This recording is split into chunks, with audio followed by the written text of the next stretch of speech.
En esta hora yo quisiera que me acompañara a la palabra del Señor. Si tiene usted el tiempo, agarre su Biblia, leámosla. Nuestra porción diaria de la palabra del Señor siempre nos fortalece espiritualmente, así como la comida física fortalece lo físico, también la comida espiritual fortalece nuestra vida espiritual.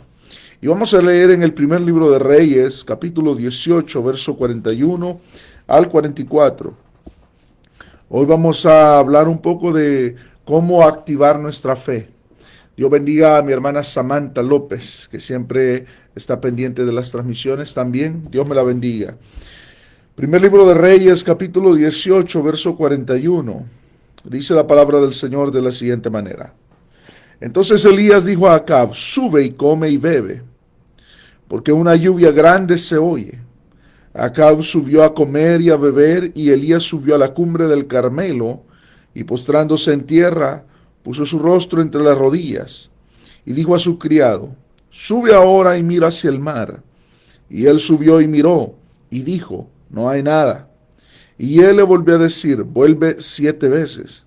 A la séptima vez dijo, yo veo una pequeña nube como la palma de la mano de un hombre que sube del mar. Y él dijo, ve y di a Acab, unce tu carro y desciende, porque la lluvia, para que la lluvia no te ataje. Vamos a orar en esta hora. Padre, bendito sea tu gran nombre. Te adoramos en esta hora. Bendigo tu nombre, Señor, por un día más que nos regalas, Señor, en tu presencia. En esta hora yo te ruego, Señor, por la vida de cada uno de mis hermanos que va a escuchar este mensaje, por mis hermanos que están conectados, Señor, a través de este medio. Te pido que tú los bendigas de una manera especial. Bendice, Señor, la vida de tu pueblo, bendice la vida de la iglesia, Señor. Solo tu palabra es la única que nos puede fortalecer en tiempos tan angustiosos como los que vivimos. En tiempos de incertidumbre, Señor, tu palabra nos da seguridad. Ahí está nuestra ancla, Señor, el ancla de nuestra alma. Yo te ruego, Señor, que tú bendigas a la iglesia y a todos aquellos que van a escuchar estos mensajes, Señor. En el nombre de Jesús te pido, Señor, que tu palabra sea vida en cada uno de nosotros. En el nombre de Jesucristo. Amén, Señor. Amén, Jesús.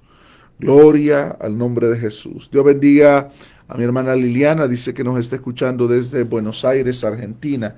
Dios me la bendiga grandemente. Qué bendición no tener limitantes para poder llegar al hogar de cada uno. Hermanos, este tiempo que hemos estado viviendo, este año básicamente, porque ya va a ser un año que estamos en esta tragedia de este virus, en este año que hemos estado viviendo, la tecnología, las redes sociales han jugado un papel bien importante en cuanto a la comunicación, el conocernos y el poder transmitir la palabra del Señor. Gracias a Dios por ello, ¿no? En esta hora vamos a hablar de este pasaje bíblico, cuando ya había llegado al final de los 3 años y medio de sequía en el pueblo de Israel, y todo por la oración de Elías. Elías jugó un papel trascendental en lo que era este juicio de Dios, y de que se cerrara el cielo para que no lloviera por 3 años y medio en el pueblo de Israel. Y ahora vemos también acá nosotros a Elías hablándole al rey Acab, diciéndole que descienda, porque se oye una lluvia grande, y él se va a orar a la cumbre del monte. Y, amados hermanos, vemos también de que él manda a su siervo a que mire a ver si venía, a ver qué es lo que veía allá en el horizonte. Dios bendiga a los que están saludando, Dios bendiga a cada uno de mis hermanos. A mi hermano Alex Sanley Ramírez hasta Houston, Texas, Dios me lo bendiga. Dios bendiga a mi hermana Ana Torres hasta allá, Maryland, Dios me la bendiga. Y ahora lo que yo quisiera recalcar es de que muchas veces en nuestra vida nosotros tenemos que activar nuestra fe. La fe es aquello que nos ayuda a nosotros a atravesar los momentos inciertos de nuestra vida. Y si nosotros nos vamos al libro de Hebreos, capítulo 11, nos daremos cuenta de todas las hazañas y de todas las grandes proezas que hicieron aquellos hombres que creían en el Señor. Y Dios nos deja este tipo de ejemplos de la fe en el capítulo 11 de Hebreos, no tanto para que admiremos a la gente, y sí es digno de admirar la gente de fe que nosotros encontramos en el capítulo 11 de Hebreos, Y muchas veces nosotros tendemos a admirar más a la gente que a lo que ellos hicieron. Dios lo que quiere mostrarnos a través de la fe no es tanto la gente, sino las hazañas que ellos hicieron por la fe. Y el Señor nos dice, esa fe que ellos tuvieron, ustedes también la tienen. Ustedes tienen exactamente la misma fe que Abraham, la misma fe que Isaac, la misma fe que toda esa gente que se menciona en el capítulo 11 de Hebreos. Ustedes la tienen, ustedes tienen esa fe. Entonces cuando nosotros nos damos cuenta de que ellos ya están con el Señor, pero nosotros de alguna manera hemos heredado esa fe en el Señor, nos damos cuenta de que si ellos hicieron proezas, nosotros también podremos hacerlas. Si ellos arrebataron milagros de parte del Señor, también nosotros podremos arrebatar milagros. En nuestra vida tenemos que entender de que esos ejemplos que están en la Biblia son para que nosotros entendamos de que si ellos, confiando en el Señor y creyendo en el Señor, triunfaron en condiciones precarias, también nosotros lo haremos. También nosotros triunfaremos en situaciones como las que estamos atravesando. Ahora quisiera traer tres maneras en las cuales nuestra fe se puede activar. Y quiero decirle algo, esto no es como aquello... como ese positivismo. Hace unos años, si no me equivoco, en los 90s, 80s, empezó a salir ese positivismo. No ha sido tan antiguo esta manera de predicar del positivismo ¿cómo se llama esto? De la prosperidad. El positivismo y la prosperidad son cosas bastante nocivas que pueden dañar a la iglesia del Señor. Cuando nosotros nos damos cuenta de que esto no es positivismo, es decir, no diga que le duele, diga que no le duele, diga que no le duele. Esa es una negación. Si algo a usted le duele, simplemente le duele. Y por el hecho de ignorarlo, eso no se va a quitar de ahí. El Señor Jesús, cuando habló con sus discípulos acerca de la fe, les dijo, si ustedes dicen al monte que se mueve, el monte se moverá. La fe no ignora los problemas. La fe no ignora las situaciones difíciles. La fe no ignora las montañas. Pero sí le dice a usted que con la fe esos problemas se pueden superar. Con la fe esos problemas pueden moverse del lugar. Eso es lo que la palabra del Señor nos enseña. No nos enseña a ignorar y a negar la realidad de lo que estamos viviendo. Nosotros estamos viviendo una realidad que tristemente es una realidad que no quisiéramos vivir. Pero la fe nos enseña a nosotros de que esta realidad puede ser superada por el poder de Dios. Esa es una realidad. Así como los problemas no son ignorados y tampoco los dolores ni las enfermedades son ignoradas por la fe, la misma fe nos enseña a vencer esos temores, a vencer esa enfermedad, a vencer todo este tipo de situaciones que nosotros atravesamos. Eso es lo que la palabra del Señor nos enseña. Ahora, ¿qué es lo que hizo Elías acá? Vamos a ir poco a poco para poder estudiar y tratar de extraer algo que pueda ser de bendición para nuestra vida. Entonces Elías dijo a Acab, sube, come y bebe, porque una lluvia grande se oye. Una de las primeras cosas que nosotros podemos hacer en nuestra vida para activar nuestra fe es hablar. Cuando nosotros hablamos en fe, yo sé que Dios tiene el poder para sanarme. Yo sé que Dios tiene el poder para bendecirme. Yo sé que Dios tiene el poder para sacarme de esta situación. Son cosas que automáticamente nos ayudan a nosotros a activarnos en la fe, a fortalecer nuestra fe. Señor, aunque yo no entiendo lo que está pasando, yo sé que tú tienes el control. Eso es palabras de fe, no positivismo. No, porque el positivismo es una cosa que vino a traer un daño a la iglesia de Cristo. Esos mensajes positivistas que lo que son es una negación de la realidad, que nos enseñan a nosotros a obligar, y disculpe esto que se oiga tan feo, pero casi como a obligar a Dios a que haga lo que nosotros queremos. La fe nos ayuda, al contrario, nos ayuda la fe a acoplarnos al plan de Dios. nos ayuda a aceptar la realidad de lo que nosotros vivimos y a pasar esa realidad agarrado de la mano del Señor. Por ejemplo, el cristiano conoce muy bien de que hay cosas y situaciones que vienen a nuestra vida como enfermedades que no pueden ser evitadas. En la mente y en la sabiduría de Dios, Dios las permite para podernos enseñar algo. Entonces la oración del cristiano no es una negación a eso, sino, Señor, yo sé que tú has permitido esto, pero yo sé que tú puedes sanarme. Y si no me sanas, yo sé que algo tú vas a traer de bueno a mi vida a través de todas estas circunstancias. Eso es fe. La fe nos ayuda a nosotros a atravesar los problemas. Cuando los tres, Sadrach, Mesach y Abednego, se paran delante de Nabucodonosor, le dicen, oh rey Nabucodonosor, nosotros sabemos que nuestro Dios puede librarnos del horno de fuego que tú has hecho, y si no nos libra, igual no serviremos a tus dioses. Eso es fe. Eso es convicción.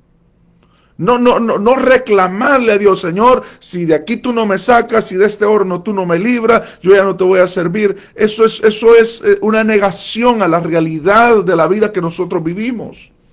Nosotros estamos sujetos a la corrupción de esta tierra, estamos sujetos a todo lo que pueda venir malo y también podemos ser afectados, pero tenemos un Dios que nos puede librar. Un Dios que nos puede sanar, un Dios que puede actuar de una manera soberana sobre las circunstancias que nosotros atravesamos y aún así sacarnos en victoria de todas esas cosas que vienen a nuestra vida.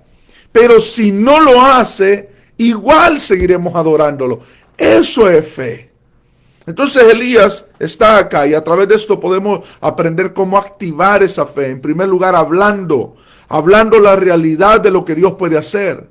Hablando la realidad de lo que Dios puede actuar en nuestra vida. No negando la realidad, no negando los problemas, no negando las situaciones difíciles. Me recuerdo una vez un pastor iba a predicar a la iglesia de otro pastor amigo y este pastor tenía un fuerte dolor en el estómago. Cuando llegó a predicar y se sientan juntos y mientras el culto se desarrollaba, él estaba incómodo y le dice, el otro pastor, el anfitrión, le dice, ¿qué tienes? Te veo que estás quejándote o que veo que estás un poquito mal. Y el pastor invitado le dice, es que me duele el estómago, me duele mucho, tengo un dolor muy fuerte. Y el pastor anfitrión le dice, no digas que te duele. Si tú estás confesando que te duele, eso no es fe, eso no es fe. Eso es ese positivismo absurdo, porque eso es algo absurdo. Ese positivismo que no es fe, hermanos. Entendamos, el positivismo no es fe. Lo que estoy hablando yo acá es de que nosotros tenemos que darnos cuenta de que en nuestra vida nosotros tenemos que aceptar a veces la realidad de lo que estamos atravesando sin perder nuestra confianza en el Señor. Si a usted le duele algo, usted puede decir, me duele, sí me duele, pero yo sé que Dios me puede sanar, Dios me puede quitar este dolor, así como vino se puede ir, pero no niega la realidad del dolor. Esa negación de la realidad, ese positivismo absurdo es el que nosotros tenemos que evitar en nuestra vida como cristianos. Nosotros no podemos pararnos como superhombres, supermujeres en un tiempo como este y decir, esto no me afecta a mí, este virus no me afecta. Hermanos, somos humanos. Las cosas nos pueden afectar. El hecho de que nosotros nos cuidemos usando tapabocas, el hecho de que nosotros nos cuidemos quedándonos en casa, no es falta de fe, es una aceptación de la realidad que estamos viviendo. Pero sí, fe es cuando nosotros tenemos fe, es decir, nuestra vida, Señor, tú la tienes en tu mano, tú tienes el control de todo esto y tú si en tu voluntad está, vamos a salir adelante de todo esto. En nuestra vida tenemos que aprender nosotros a aprender a aceptar la realidad de lo que nosotros vivimos y también en nuestra vida a aceptar de que Dios es soberano de todas las cosas y que Él nos puede sacar en victoria de toda circunstancia. Dios bendiga a mis hermanos que han estado saludando. Disculpen que no había estado escribiendo. God bless our brother Stephen, who's also always connected to our transmissions. Dios bendiga a mi hermano Stephen, que también siempre está conectado a nuestras transmisiones. We read on The first book of Kings, chapter 18. Oh, alguien se lo escribió ya. Estamos leyendo en primer libro de Reyes, capítulo 18, verso 41. Dios les bendiga. Muy bien. Ahora, cuando nosotros nos encontramos aquí con esta historia de que Elías le dice a Acab, oye, ya se oye una lluvia grande, más vale que vayas y comas y bebas. Está hablando de la realidad, de la revelación que él sabía. Y le dice, ve porque se oye una lluvia muy fuerte que viene. Esa es la primera cosa que hace Elías. Pero lo segundo, acompaña, oiga bien, y no pierda, por favor, la conexión de estas dos cosas. Usted habla en fe, pero hablar en fe no significa de que automáticamente se va a cumplir lo que usted dice. Y esa es otra de las cosas que afectó a la iglesia del Señor en los últimos días. Declare y diga que lo que usted declare, eso se hará. Eso es una mentira. Eso es una mentira. Perdonen por aquellos que creían ese tipo de cosas o que creen ese tipo de cosas. Eso no es así. Usted puede declarar lo que usted desea. Si no está en la voluntad de Dios y si no va acompañado de la oración, las cosas que nosotros declaremos, así como salen de nuestra boca, pueden caer a tierra. No es una cosa de declarar, de decir. Eso no ayuda para nada en cuanto a lo que es el cumplimiento de lo que decimos. Muchas veces nosotros decimos cosas y esas cosas no se van a cumplir si nosotros no la acompañamos de la oración. ¿Qué hizo Elías cuando le dijo a Acab, ve y unce tu carro y come y bebe porque una lluvia grande se oye? ¿Qué es lo que hizo después Elías? ¿Se quedó ahí acostado esperando que viniera la lluvia? No, se puso a orar. Dice la palabra del Señor, Acab subió a comer y a beber y Elías subió a la cumbre del Carmelo. Esto es algo que nos deja a nosotros una enseñanza. Si usted quiere ver la mano de Dios moverse, si usted quiere ver cosas impresionantes suceder a su vida, mientras los demás comen, usted ore. Mientras los demás se divierten, usted métase con Dios. Mientras los demás juegan, usted actúe seriamente en lo que es las cosas de Dios.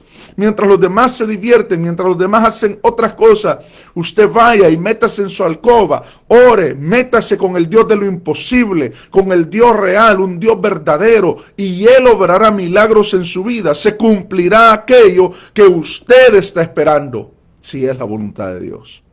La oración nos enseña a nosotros a acoplarnos a la voluntad de Dios.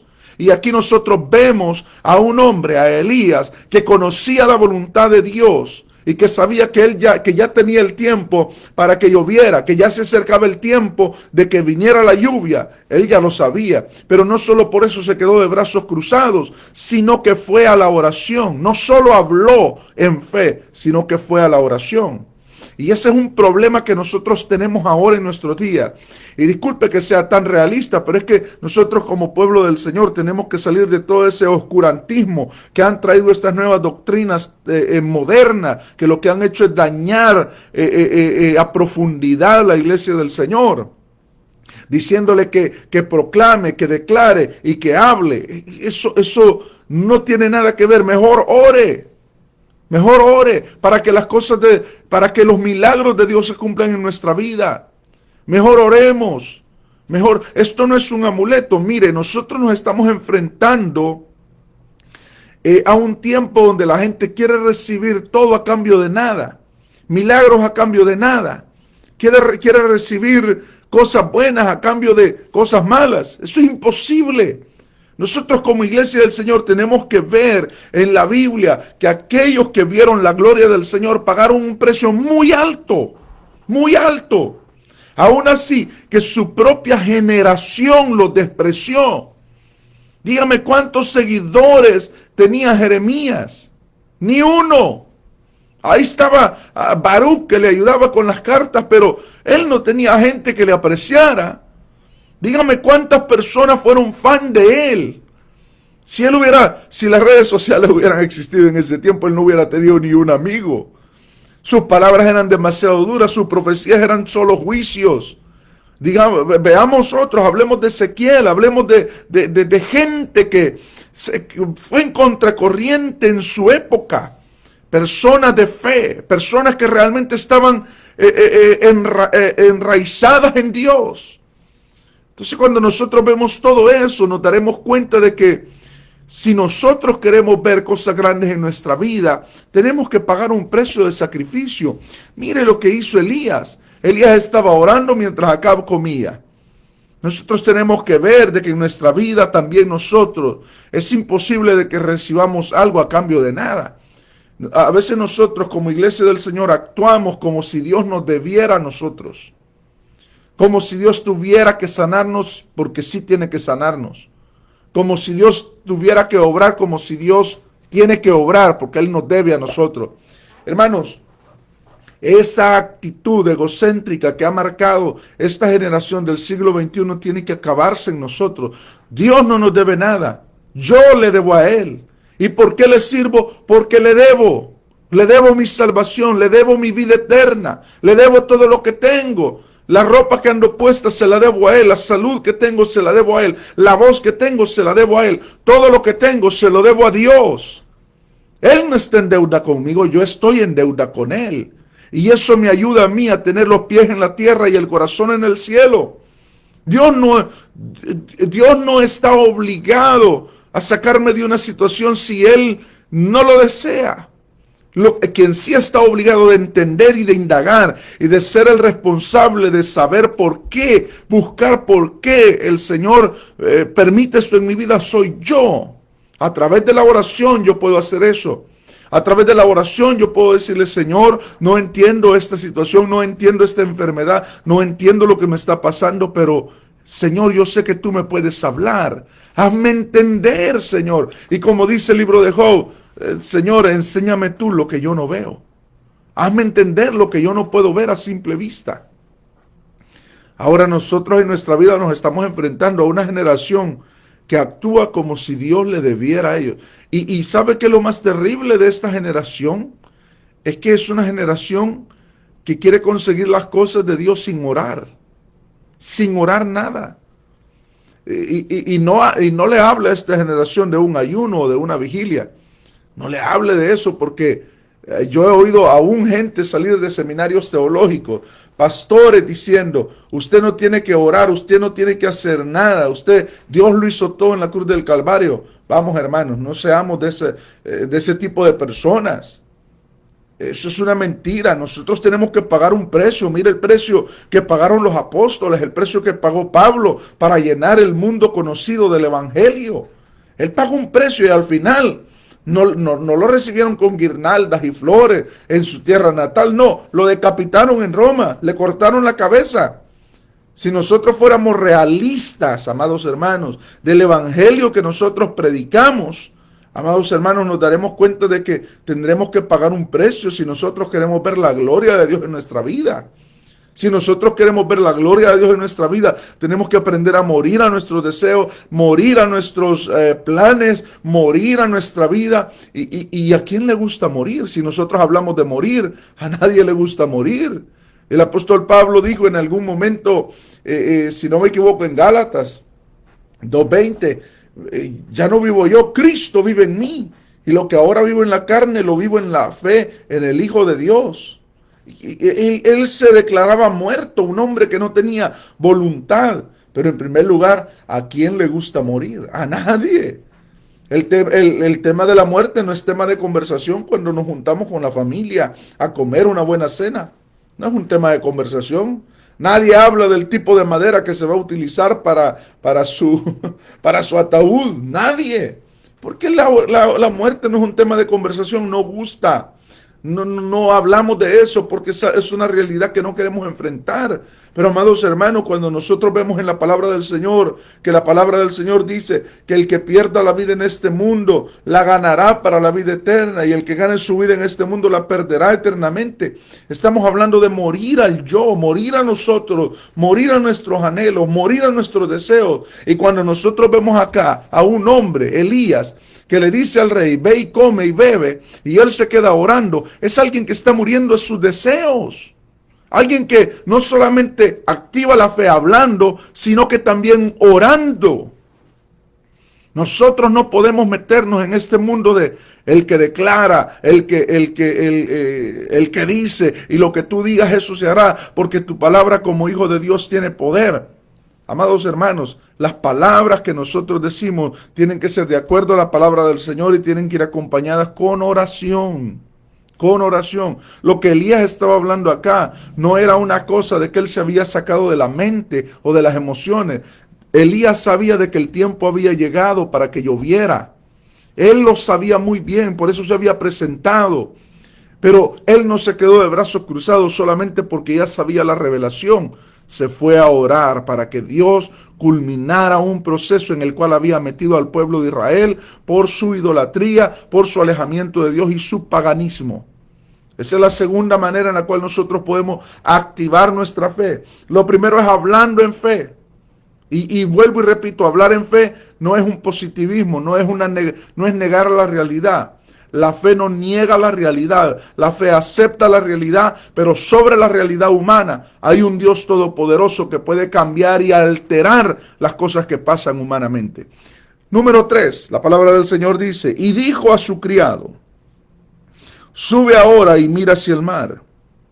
Y él subió y miró y dijo, no hay nada.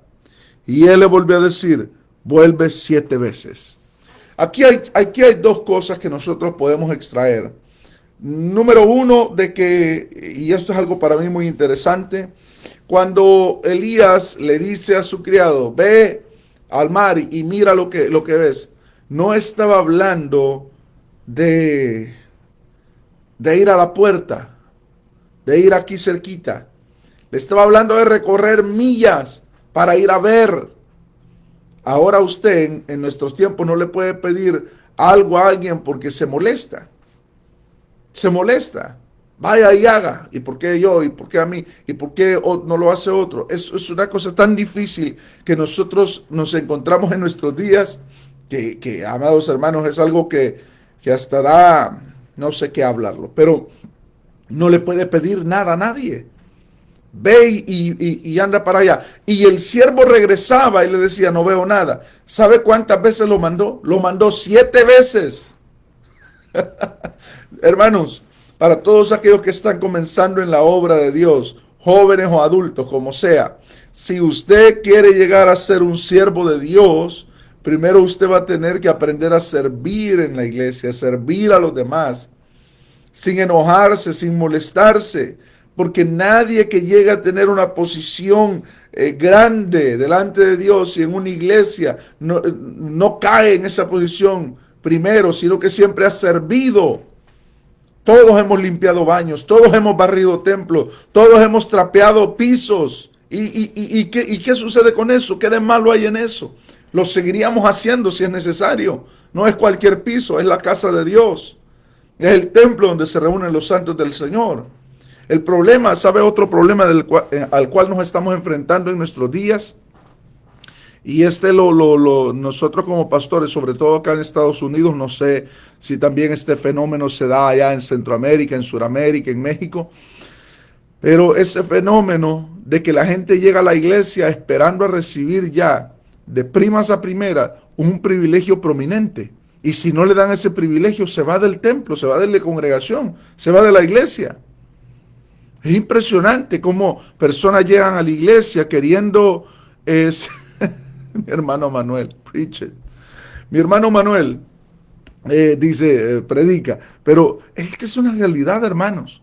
Es una realidad. Mire, yo he recibido gente en la iglesia. Me dicen, lo primero que me dicen, pastor, antes de venir acá, yo estaba en una iglesia, yo era maestro, yo era diácono, yo hacía esto, yo hacía lo otro. Está bien, pero eso no implica que aquí lo va a hacer.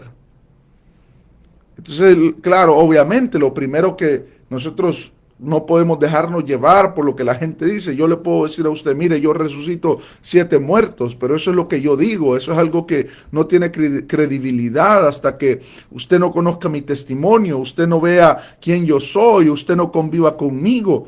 Y esa área es la que la gente se quiere saltar para llegar a un privilegio.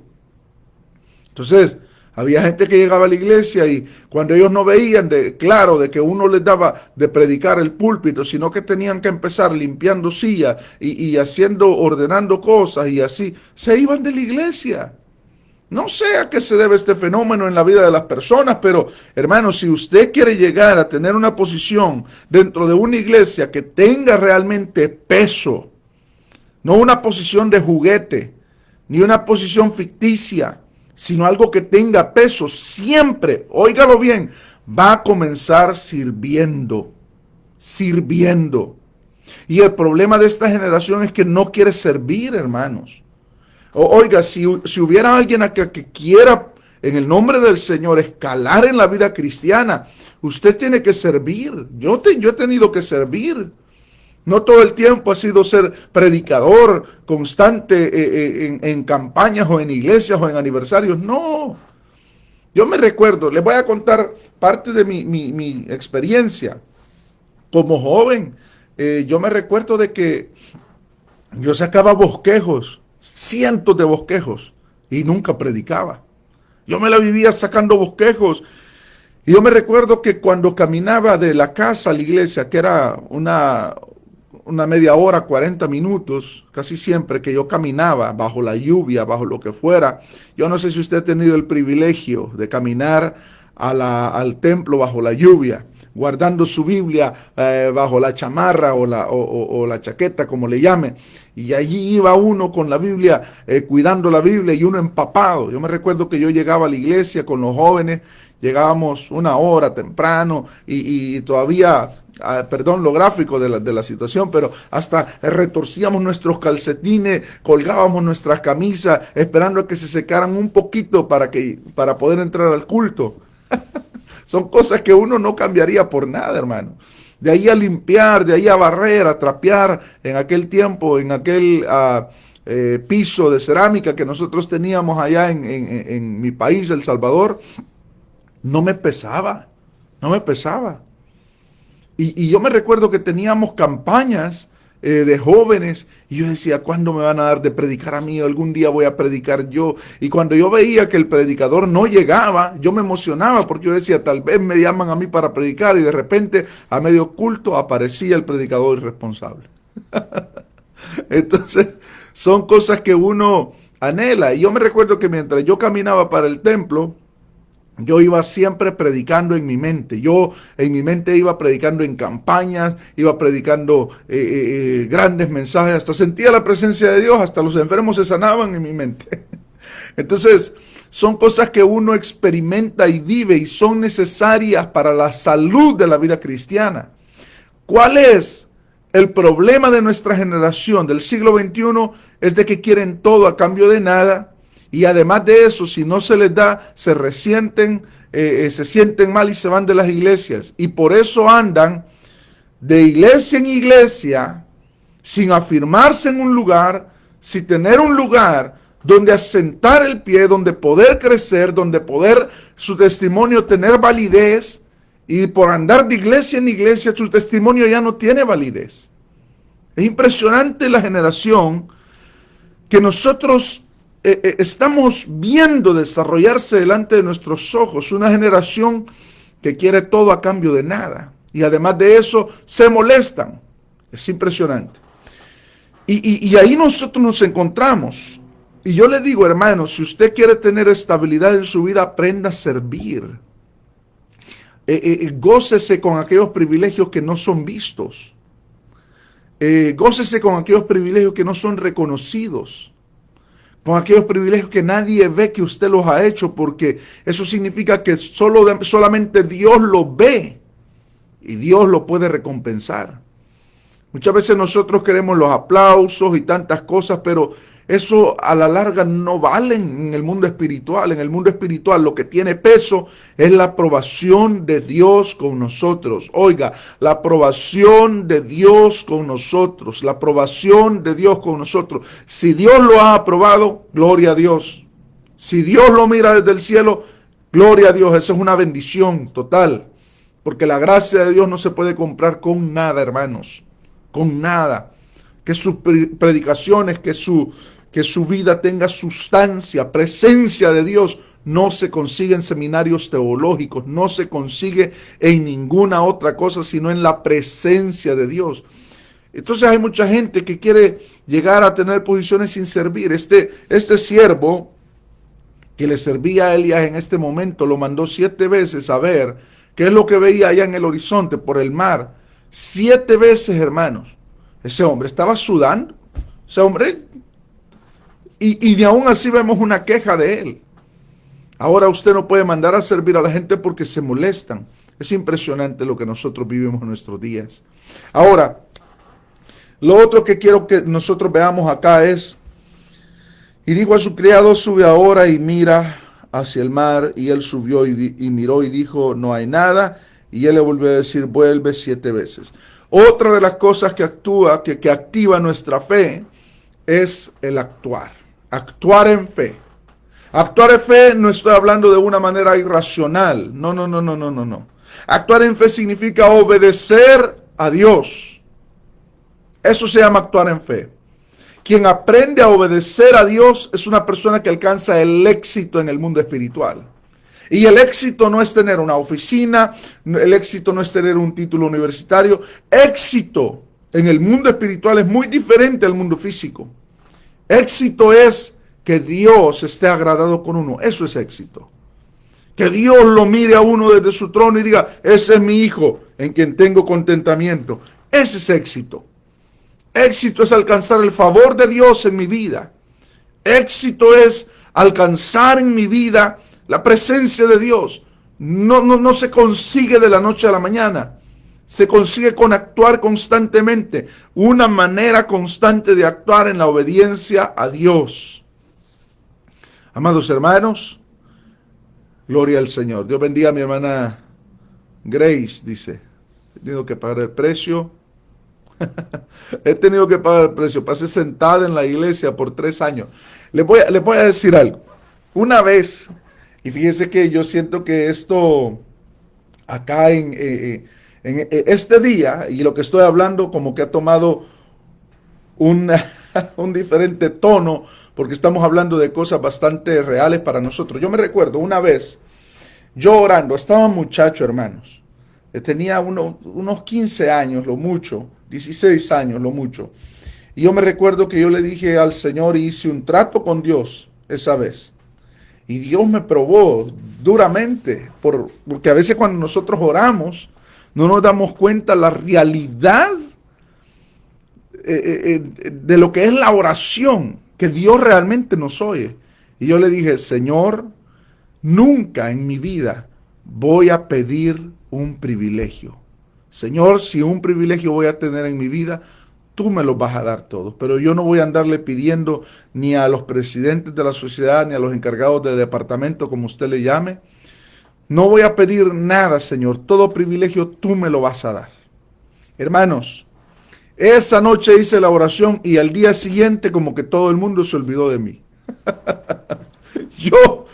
Yo pasé sentado, como decía mi hermana, yo pasé sentado como 3 meses. Hermanos, no se imagina usted lo difícil que es en una iglesia pequeña. No estoy hablando de una iglesia de 100 miembros siquiera. Estoy hablando de una iglesia de unos 50 miembros. Dentro de ellos, pocos activos. Pocos activos. Y yo me recuerdo que obviamente uno en iglesia pequeña se repite privilegios constantemente, pero de repente cuando yo hice esa oración, hermanos, literalmente se olvidaron de mí. Y yo me quedé, las primeras semanas dije yo, bien, porque cada semana se dan privilegios para la próxima semana. Y yo decía, bien, yo hice la oración ayer, yo le dije al Señor de que no iba a pedir ningún privilegio y aquí estoy.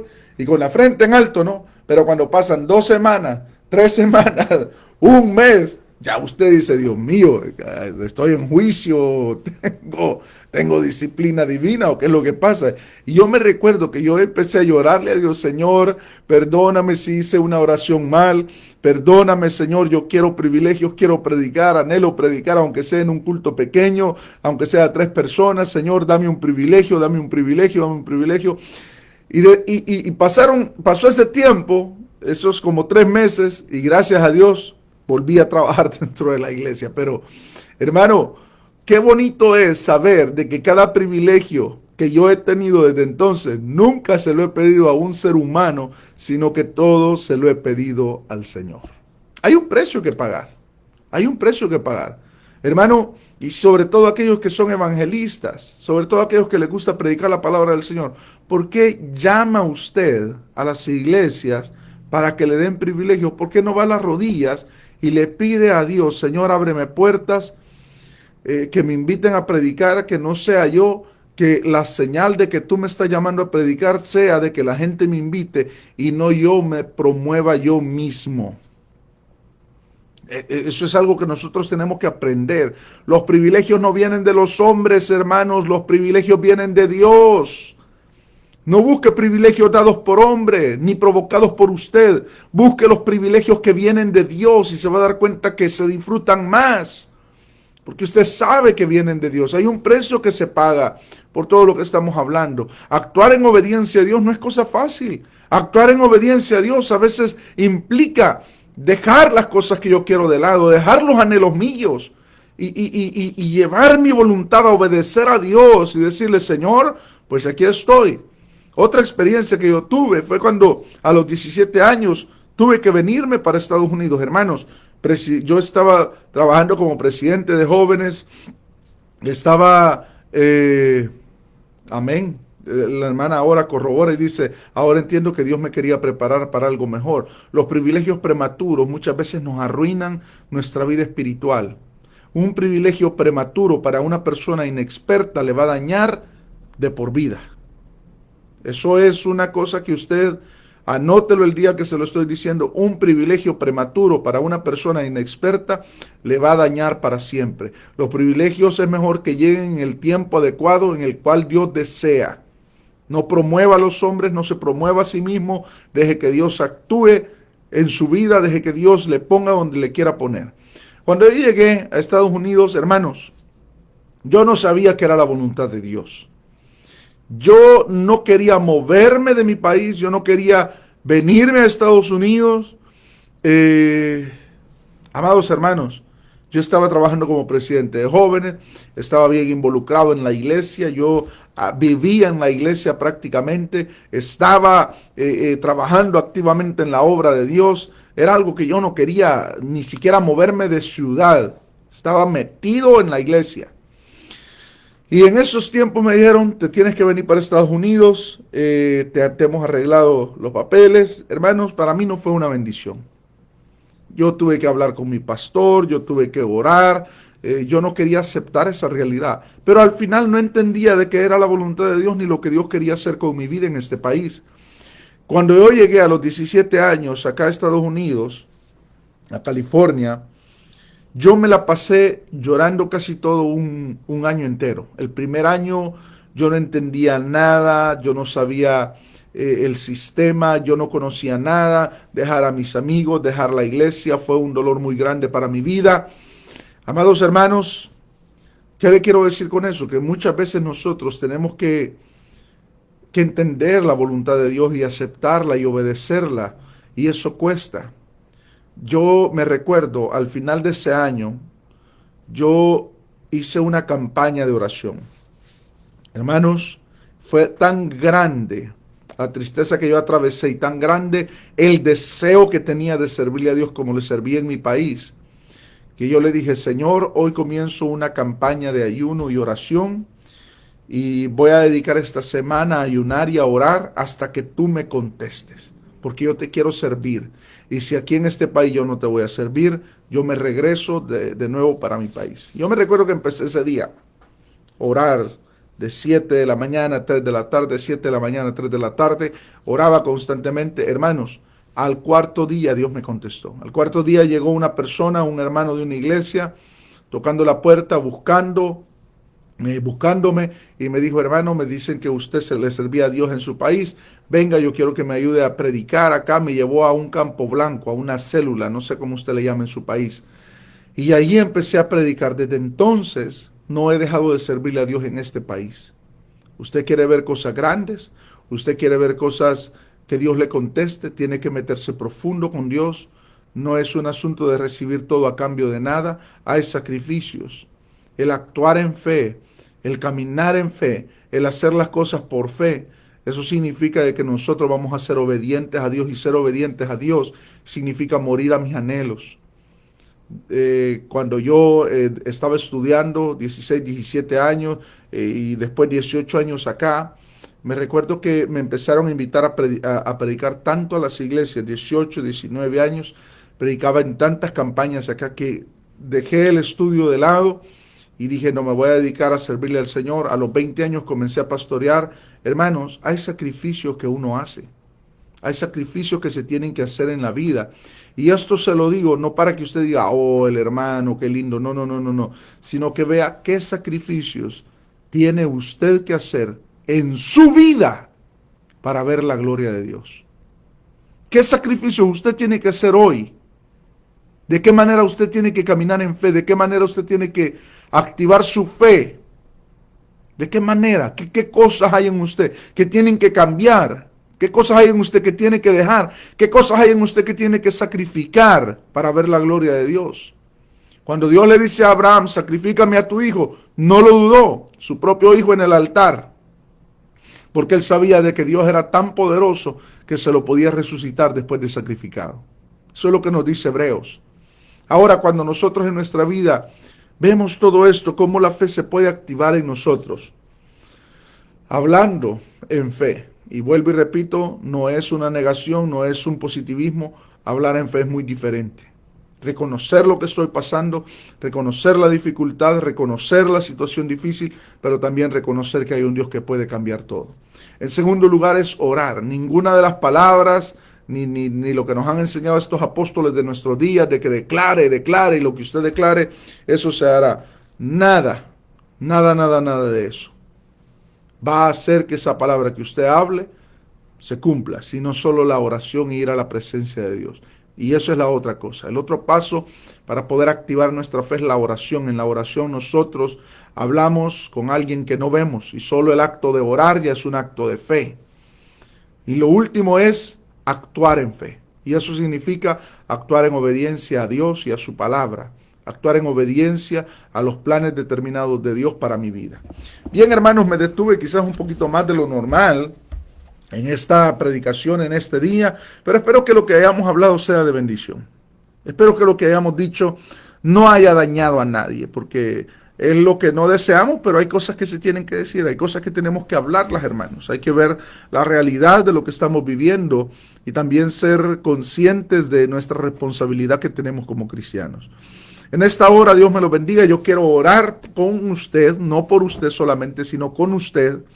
Quiero que usted ahí donde está, si tiene el tiempo, pueda ir a la presencia de Dios, pueda ir a la palabra del Señor así conmigo y también a la oración conmigo, y juntos oremos al Señor. Quiero saludar a mis hermanos, a mi hermana Gloria Becerril, Dios me la bendiga.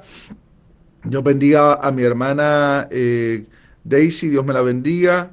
Dios bendiga a cada uno de mis hermanos, a mi hermana Mercy Peñate allá en El Salvador. Dios bendiga a cada uno de mis hermanos que han saludado. Dios me los bendiga. Disculpen que a veces me adentro tanto en estar hablando que se me olvida leer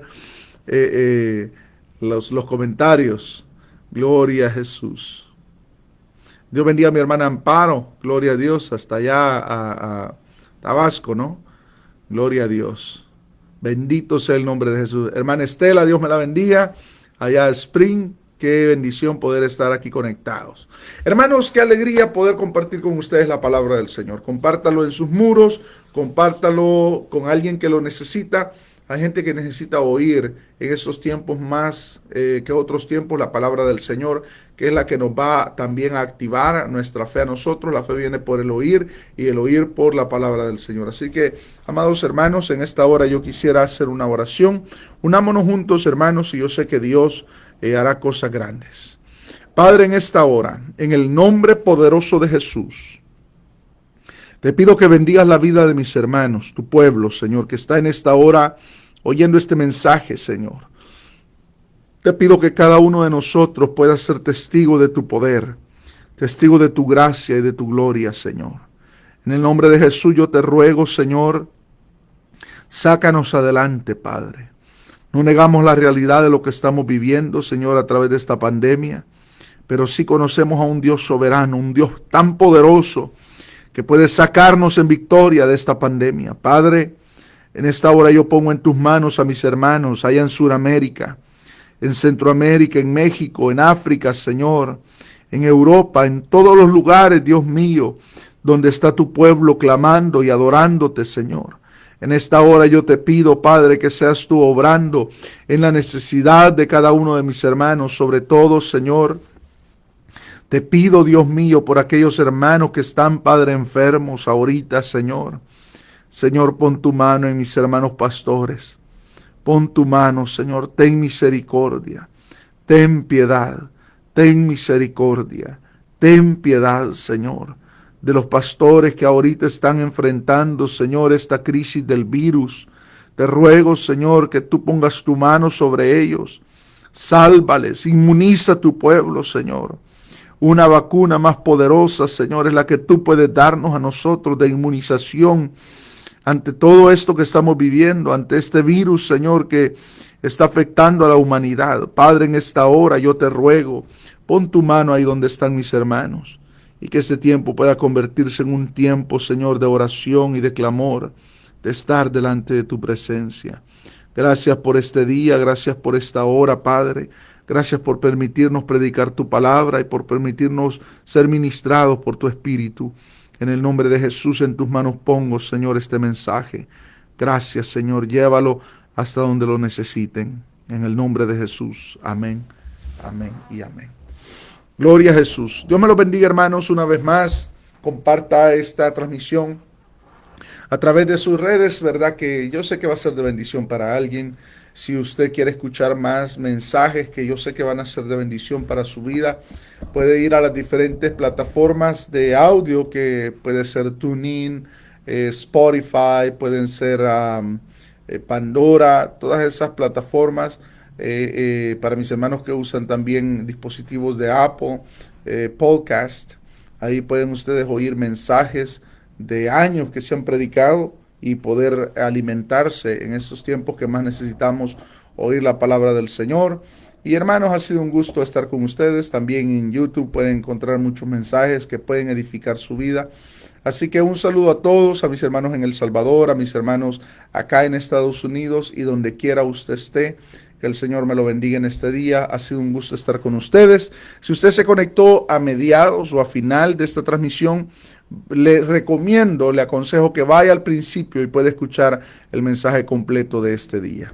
Así es que ha sido un gusto, hermanos. Dios me los bendiga. Adelante con Cristo y espero verlos, si Dios lo permite, el día de mañana. Voy a tratar de estar aquí como siempre cada mañana. Dios me los bendiga y sigamos adelante.